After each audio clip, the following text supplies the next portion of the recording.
Bem, queridos irmãos, é uma alegria estar com os irmãos aqui presentes, para que nessa noite possamos louvar ao nosso Deus, engrandecer o seu nome e demonstrarmos a nossa gratidão pela obra salvífica que Ele realizou em nossas vidas. Oremos mais uma vez ao nosso bom Deus, pedindo que Ele nos auxilie na compreensão de Sua palavra nessa noite. Querido Deus, te pedimos humildemente que o Senhor nos ajude a compreender a Tua palavra essa noite. Que haja em nossa mente clareza, entendimento, que nós possamos de fato sermos fortalecidos, animados e alicerçados cada vez mais em Ti. Que em nossas vidas nós possamos estar cada vez mais parecidos com Cristo, com Teu Filho amado.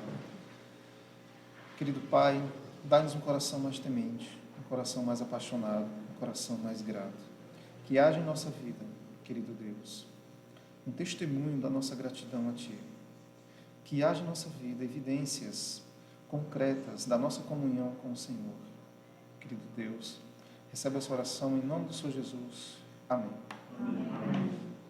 Queridos, essa noite, pela graça do nosso bom Deus, nós iremos dar continuidade à nossa breve exposição da carta aos Romanos. Se o Senhor nos permitir, hoje nós finalizamos o capítulo 1. Nós vimos até o verso 27. Hoje, então, iremos ver do verso 28 até o verso 32. Eu vou ler os versos na íntegra para os irmãos e em seguida, então, nós partimos para a exposição. Romanos, capítulo 1, a partir do verso 28. Diz assim a palavra de Deus. Os irmãos todos encontraram? E por haverem desprezado o conhecimento de Deus, o próprio Deus os entregou a uma disposição mental reprovável, para praticarem coisas inconvenientes, cheios de toda injustiça, malícia, avareza e maldade, possuídos de inveja, dissídio, contenda, dolo e malignidade, sendo difamadores, caluniadores, aborrecidos de Deus, insolentes, soberbos, presunçosos, inventores de males, desobedientes aos pais, insensatos, pérfidos, sem afeição natural e sem misericórdia. Ora, conhecendo eles a sentença de Deus, de que são passíveis de morte, os que tais coisas praticam, não somente os fazem, mas também aprovam os que assim procedem.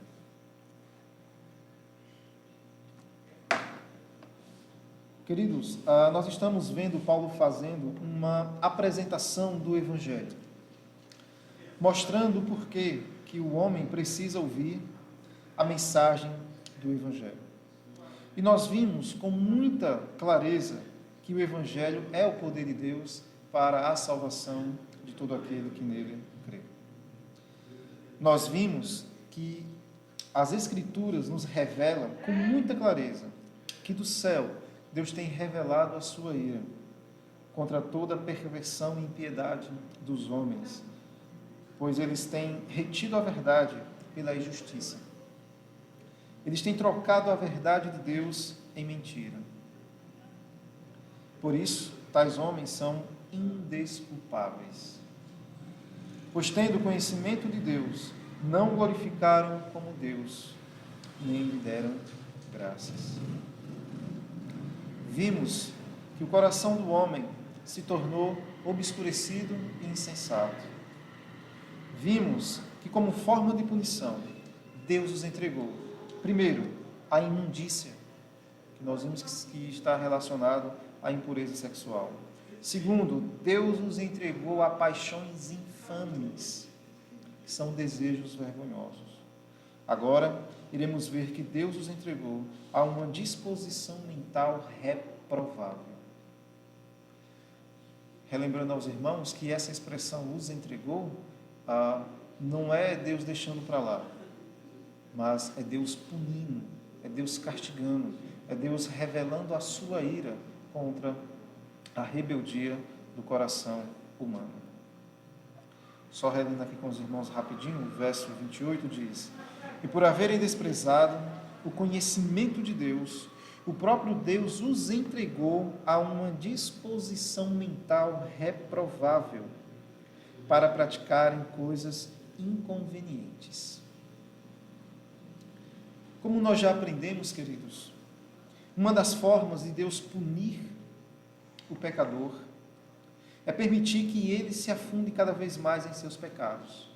É permitir que ele peque mais. E por eles terem, irmãos, desprezado o conhecimento de Deus, o próprio Deus então os entregou a uma disposição mental reprovável, para que pratiquem coisas inconvenientes.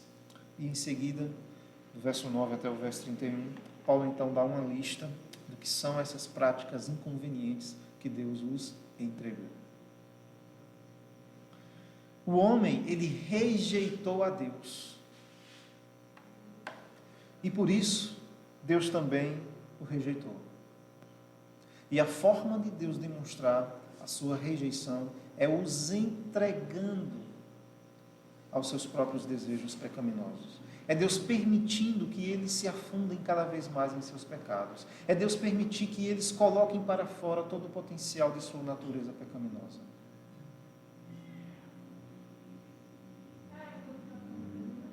Deus então os entregou a uma mente que pode ser traduzida, essa expressão, a uma disposição mental reprovável, como uma mente corrompida.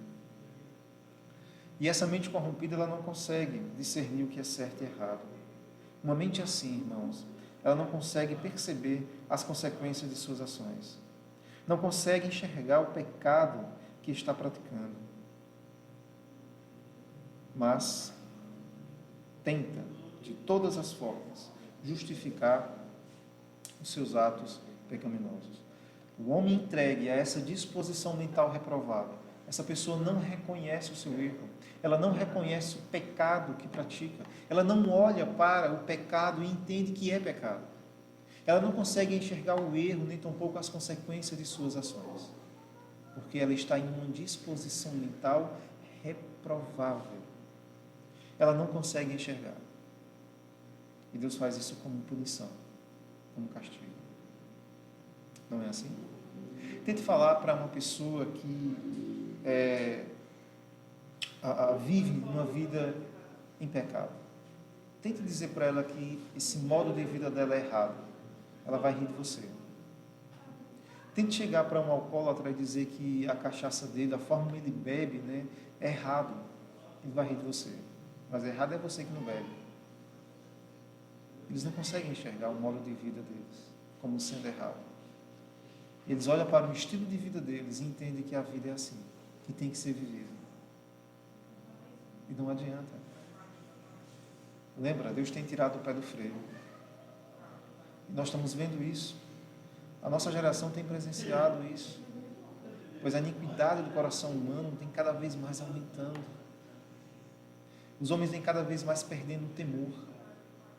Até mesmo o temor da punição, que é uma das coisas que ainda vem segurando a maldade do coração humano.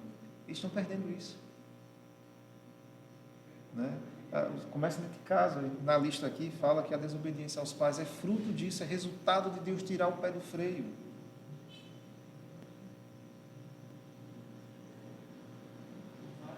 Então, porque o homem o rejeitou, Deus também o rejeitou e o entregou a uma disposição mental reprovável, a um modo de pensar errado. Deus entregou e permite que eles fiquem assim. Do verso 29, então, até o verso 31, a gente tem essa lista que Paulo nos dá. Eu vou reler aqui para os irmãos.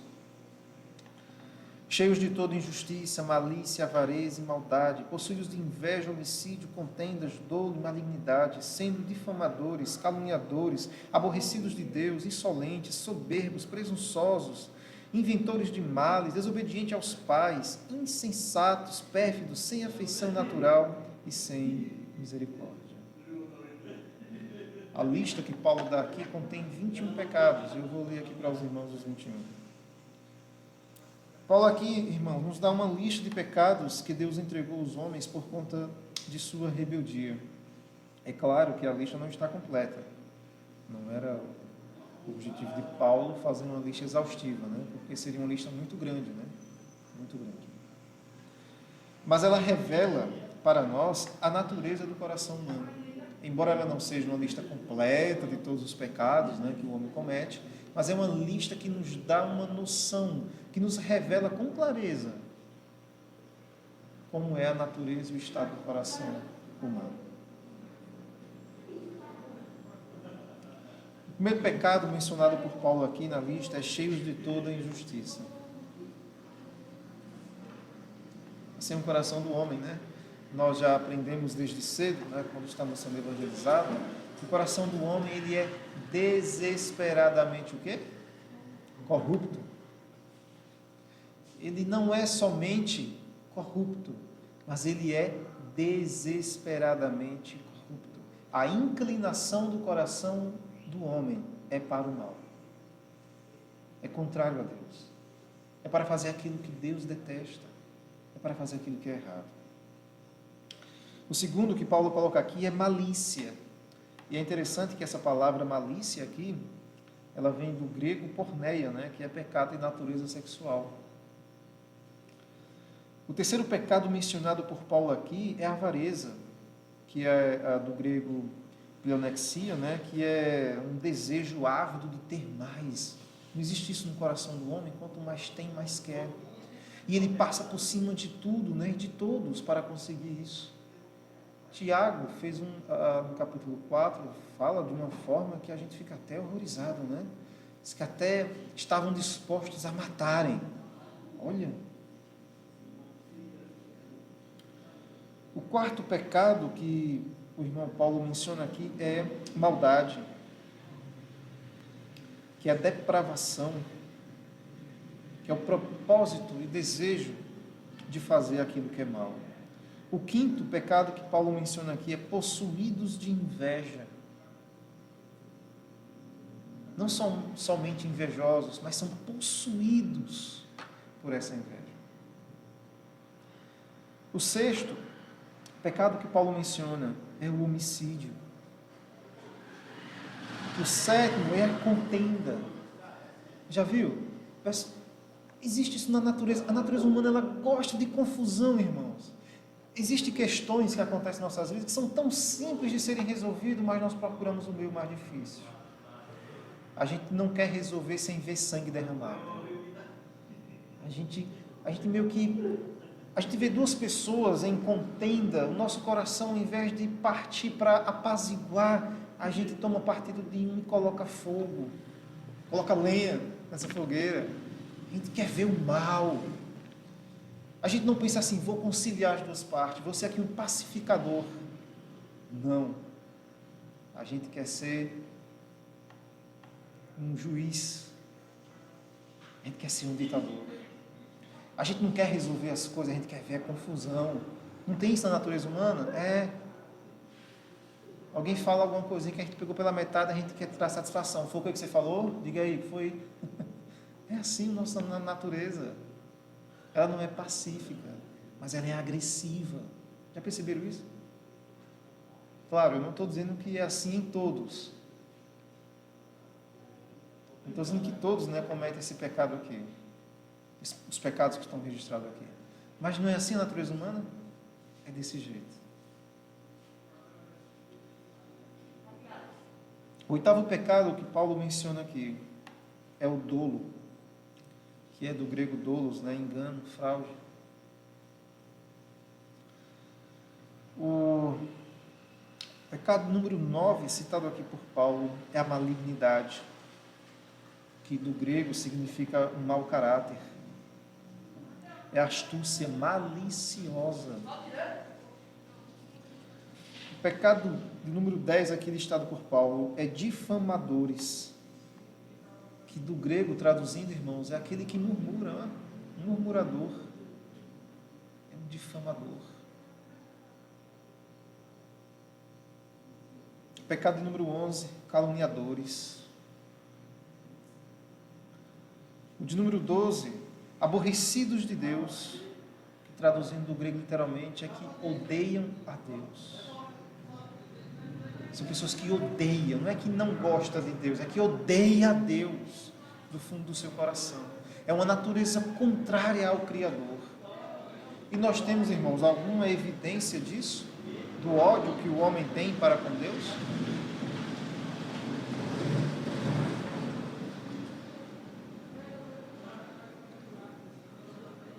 Olhando o mundo em nossa volta, olhando a sociedade, a gente vê evidências de fato da corrupção do coração humano? Sim. E com muita clareza. Com muita clareza.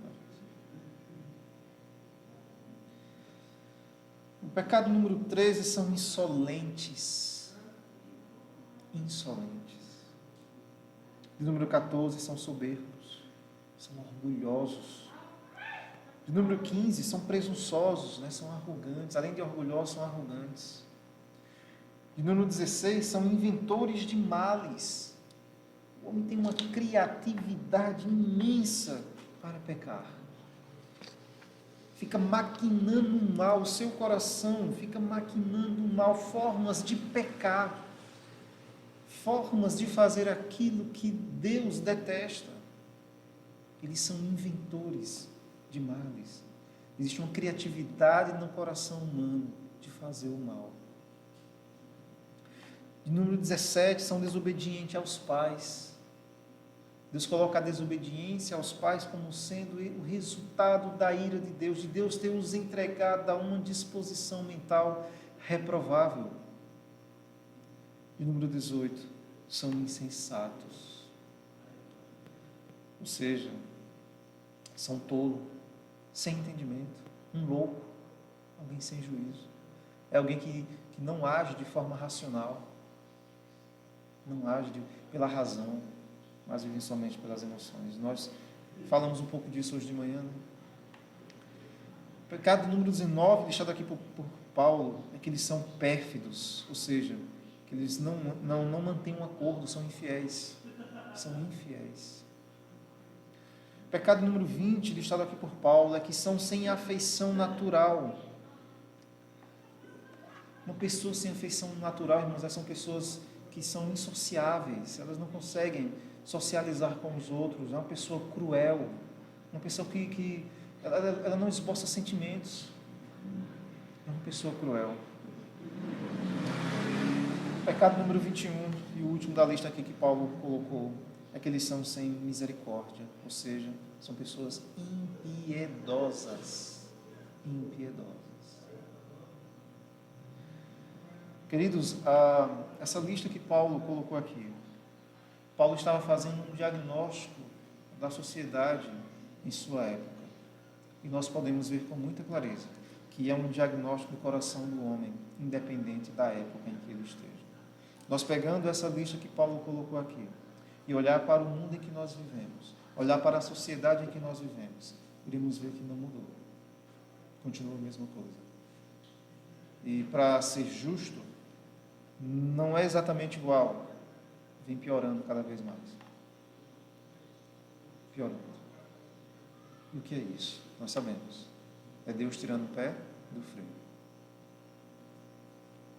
E os irmãos lembram que uma das coisas que vai marcar a segunda vinda do Senhor Jesus, não é a fé unânime da humanidade nele.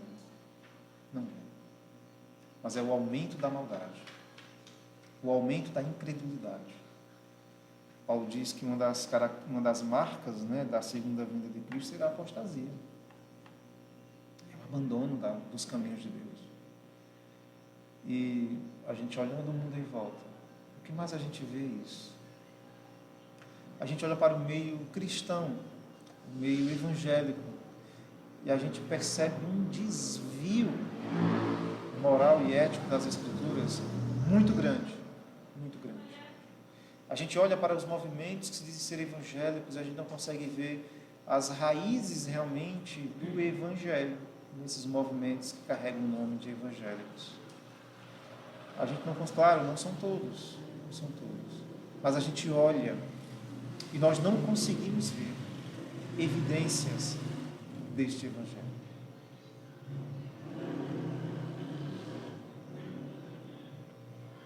Essa lista também, irmãos, revela, como eu falei, a sociedade em que vivemos. não é algo que a gente pense assim, isso Paulo estava falando somente para o contexto da época dele. Não. É só olhar o mundo em volta. E a gente vai ver que Paulo está falando dos nossos tempos também.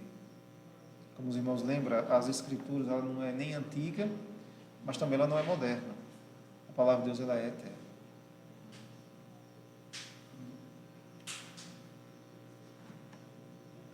Queridos, o verso 32, ele diz o seguinte: ora, conhecendo eles a sentença de Deus, de que são passíveis de morte, os que tais coisas praticam, não somente os fazem, mas também aprovam os que assim procedem. Queridos, este verso, ele revela ainda mais a natureza pecaminosa do coração humano. Pois eles sabem que a justa punição para quem pratica tais coisas é a morte. Eles sabem. E mesmo assim, eles fazem todas essas coisas que nós acabamos de ver e muito mais. E muito mais. É claro, eu falei para os irmãos, nem todos, né? Nem todo mundo, nem toda a humanidade, as pessoas praticam esses pecados. E nós sabemos o porquê, né? Os irmãos já sabem o porquê. Porque Deus tem detido, Deus tem limitado a maldade do coração humano. Ou seja, Deus não tem permitido que o homem alcance todo o potencial de sua natureza pecaminosa.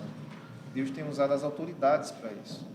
Tem usado, né, os pais, tem usado a própria influência do cristianismo na sociedade para dar um freio. Mas aí vimos que, como forma de punição, Deus tira o pé do freio. Deus libera e deixa o homem aflorar o seu pecado. E eles não somente fazem, pior do que isso, eles motivam outras pessoas a fazerem o mesmo. Eles aprovam quem age desta maneira. Irmãos, essa é a natureza do coração humano. Naturalmente, o homem não quer Deus. Ele odeia o Criador e pratica tudo o que desagrada. Como um homem, num estado como esse, ele pode se voltar para Deus? Não pode. Nós já aprendemos isso. Não pode. Primeiro, não tem nele o querer. Primeiro, não tem nele o querer. E por mais que houvesse o querer, nós sabemos que não temos, mas por mais que houvesse o querer, não tem nele o poder. Ele é escravo do pecado, da morte e de Satanás. Está condenado ao lago de fogo. Salva aquele de quem Deus tem misericórdia. Então essas pessoas, elas são assim. E elas não conseguem enxergar isso daqui como um erro. Tenta conversar com alguém que vive namorando com um, com outra, com um, com outra, com um, com outra, e diga, isso é pecado. Ela vai dizer o quê? Pecado? Nós temos que curtir, aproveitar a vida. Ela enxerga aquele modo de viver como errado? Não. Mas por que ela não consegue enxergar? Porque Deus entregou uma mentalidade reprovada. O cristão, quando ele erra, quando ele falha, quando ele cai em pecado, algo o incomoda. Ele é consumido por aquele sentimento de culpa. Existe nele um desejo de chegar diante de Deus e confessar o seu pecado. Por que o pecado me incomoda? Porque ele sabe. Porque o cristão não tem uma mente reprovável. A mente dele foi restaurada. Ele é uma nova criatura. Ele nasceu de novo.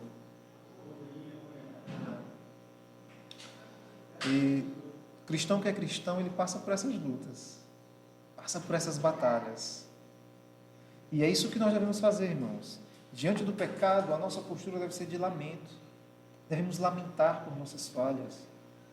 Às vezes choramos muito e oramos a Deus pedindo que Deus nos ajude. Que Deus realize os desejos dos nossos corações.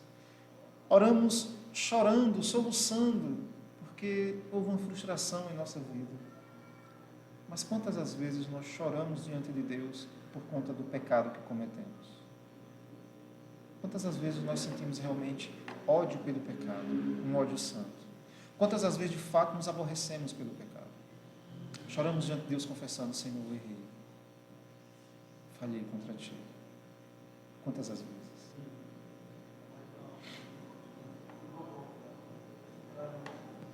Queridos, esta é a verdade sobre a humanidade. As pessoas não têm evidenciado todo o potencial de sua natureza pecaminosa por conta da graça de Deus. Esse é o motivo pelo qual o homem não tem colocado para fora toda a maldade do seu coração. Porque Deus, por sua graça, Ele tem segurado, Ele tem intimidado o coração do homem. E Deus tem usado, como eu falei para os irmãos, as autoridades.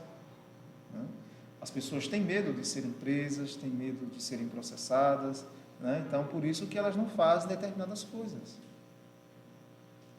Deus tem colocado esse temor. E aí nós vimos que, como forma de punição, Deus tira esse temor. Solta a rédea. E o homem sai solto, correndo. É que nem porco, quando vê lama, ele corre para a lama.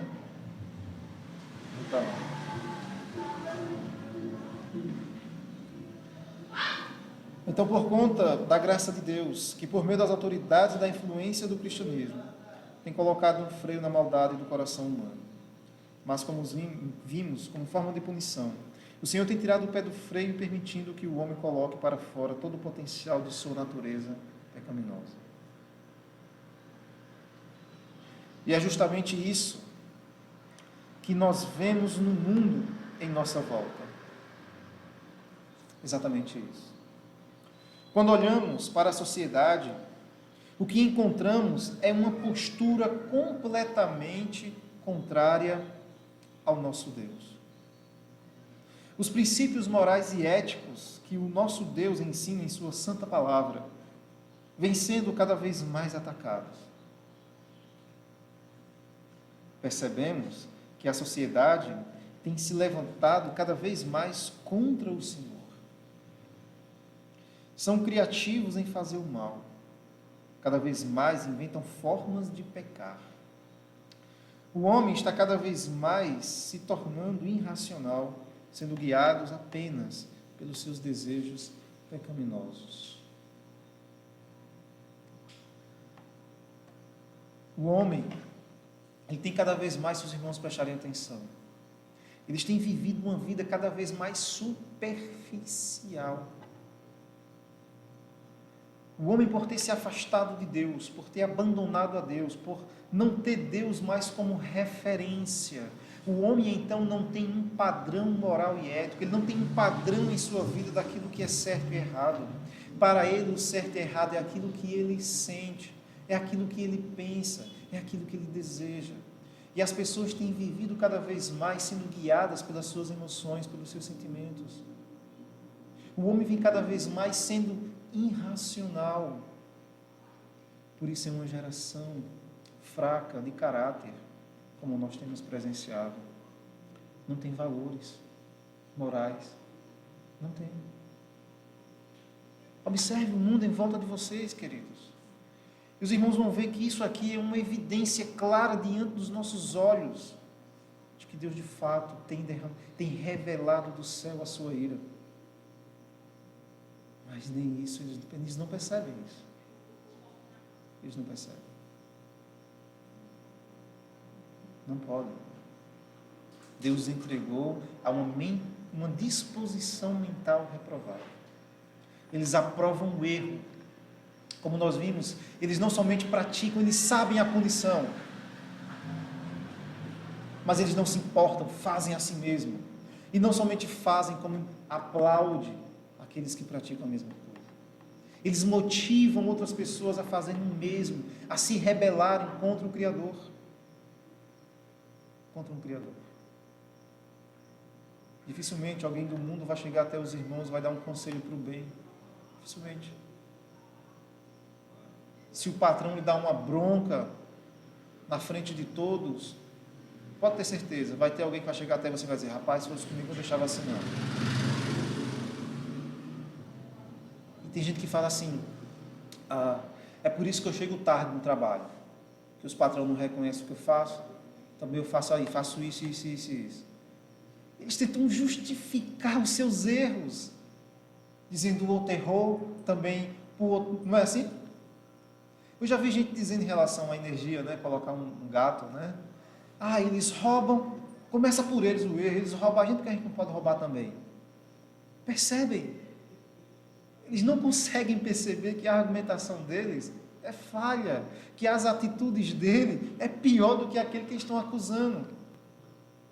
Já perceberam quando a gente chega diante de alguém para corrigi-lo e aponta o erro dele? Como é que ele costuma fazer? E fulano e Beltrano também não fez isso? Que atitude é essa? É uma disposição mental reprovável.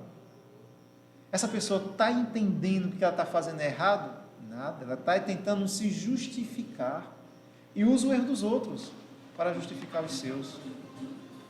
Mas essa não é a mentalidade que Deus colocou em nós. Quando Deus aponta o nosso erro, quando o nosso pecado é evidenciado, a nossa postura deve ser de reconhecê-lo, pedir perdão a Deus: Senhor, pequei. Não é de justificar: Senhor, pequei, mas foi por culpa. Não tem mais. Quando nós estamos realmente arrependidos, com o coração quebrantado, não existe mais. A gente não vai dizer assim: Senhor, olha, eu reconheço, né, eu errei, mas, né, o Senhor tem que entender que foi por conta disso. Não existe mais. Quando estamos com o coração realmente sincero diante de Deus, simplesmente a gente fala: Senhor, eu sou culpado. E alguém chega assim: não, mas não foi culpa sua, eu vi que aconteceu isso. Não, eu sou culpado. Senhor, eu sou culpado. Nada justifica aquilo que eu fiz. Por quê? Porque as pessoas que falam: não, mas foi por conta disso, elas estão tentando de alguma forma justificar o erro. De alguma forma dizer: você não é culpado. Culpado são as circunstâncias. Não é assim que o mundo fala? A sociedade diz o que? Não, o ladrão só é ladrão por conta da sociedade, por conta do ambiente em que ele vive. Né? A pessoa só é mal, a pessoa não é mal por natureza, é que ela aprende a maldade por conta do contexto, do ambiente em que ela vive. São as circunstâncias que vai guiar, né, a pessoa para ser má. Está errado. À luz das Escrituras, não é as circunstâncias que tornam o coração do homem mau, mas ele já nasce mal. E as circunstâncias são apenas uma oportunidade que ele tem para colocar para fora aquilo que já está no seu coração. As circunstâncias não tornam ninguém ruim. As circunstâncias dão uma brecha, é uma oportunidade que ele tem para colocar para fora aquilo que o seu coração já é. Não tem pessoas que, às vezes, num ato de fúria, né, faz alguma maldade: ai meu Deus, eu não sou assim. Não, você é exatamente assim. Você não vive o tempo todo assim, porque Deus, por sua graça, tem limitado, colocado o pé no freio, não permitindo que você faça. Mas aí vira e mexe, Deus tira o pé do freio, aí você faz. Os irmãos entendem isso com clareza?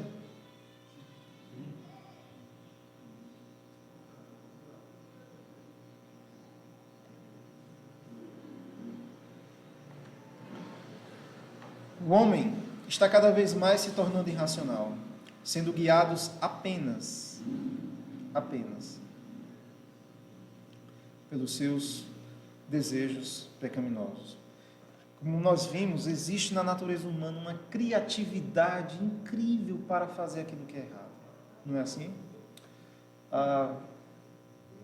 Eu ouvi, estava lendo, né? E os irmãos sabem que, acho que já saiu, né? Já saiu a nota de 200, né? E disseram que antes, só em falar o boato, né? Diz que já fizeram, né? Já falsificaram. Eu digo: mas como? A nota nem está circulando e já falsificaram a nota? Todo o sistema de segurança que existe, eles sempre inventam um meio de burlar aquilo ali, não é assim? Sempre, não tem jeito, né? A natureza humana é assim.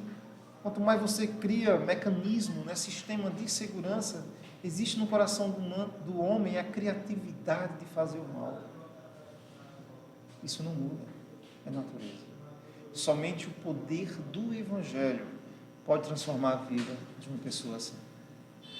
Tirar ela dessa mentalidade reprovável em que Deus os entregou. Somente o poder do Evangelho. Queridos, partindo para a nossa conclusão,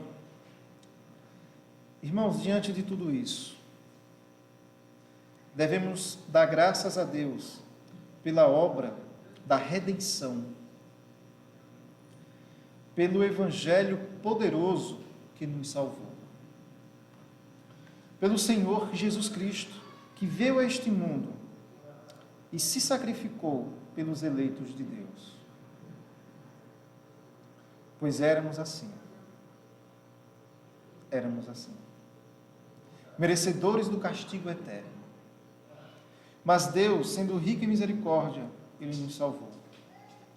Devemos fazer, irmãos, portanto, uma avaliação em nossas vidas.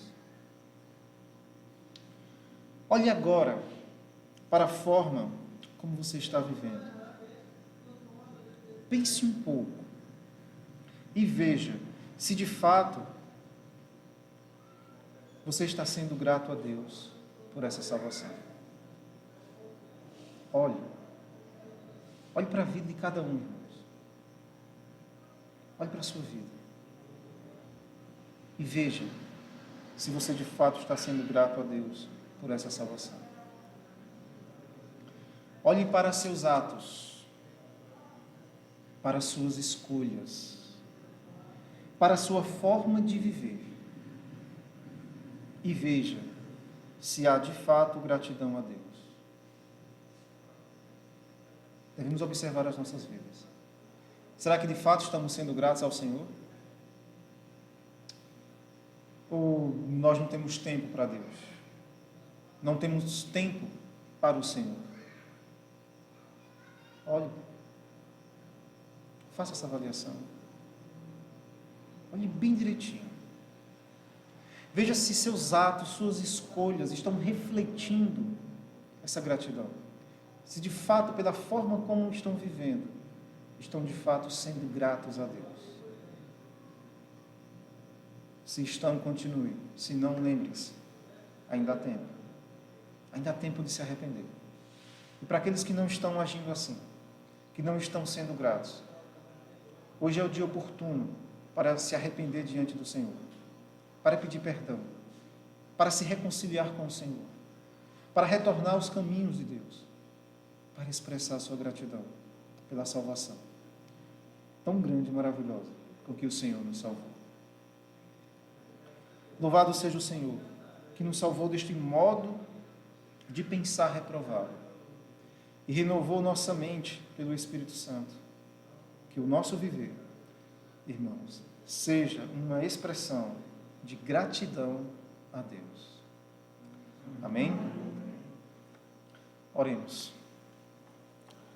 Querido Deus, obrigado, Senhor, por essas palavras. Obrigado por o Senhor não ter nos dado uma mente reprovável, mas por o Senhor ter renovado a nossa mente pelo Teu Santo Espírito. Obrigado por Teu Filho amado que o Senhor deu para nos salvar. Por esse plano maravilhoso da salvação. Que em nossas vidas haja, Senhor, evidências não somente dessa salvação, mas também da nossa gratidão. Que cada um de nós, Senhor, possamos ser gratos. Que a nossa vida daqui para frente, de hoje em diante, que nós possamos expressar nossa gratidão a Ti, o nosso amor. Pai, perdoa-nos, pois temos sido falhos, temos falhado, temos sido negligentes para contigo. Senhor, perdoa-nos. Perdoa a ingratidão do nosso coração. Quebra ainda a dureza que ainda persiste, o orgulho. Pai, arranca de cada um de nós o medo que ainda persiste em nós, a insegurança. Que o Senhor nos dê um coração sábio, valente, temente. pois o espírito que o Senhor nos deu não é um espírito de covardia, mas é um espírito corajoso. Que o Senhor então nos anime a vivermos o cristianismo autêntico, a darmos um bom testemunho sem medo, que a nossa vida a Ti seja sem reserva, que nós possamos entregar a Ti, Pai, de todo o nosso coração, que a nossa vida seja inteiramente dedicada a Ti. Nos constrange a vivermos assim, Senhor. Nos sacode. Faz o que for necessário, mas não nos deixa esfriar, não nos deixa nos desviar dos Teus caminhos. Chama a nossa atenção, Pai, para Te adorar, para Te louvar, para engrandecer o Teu santo nome. Amado Deus, recebe essa oração em nome do Senhor Jesus. Amém.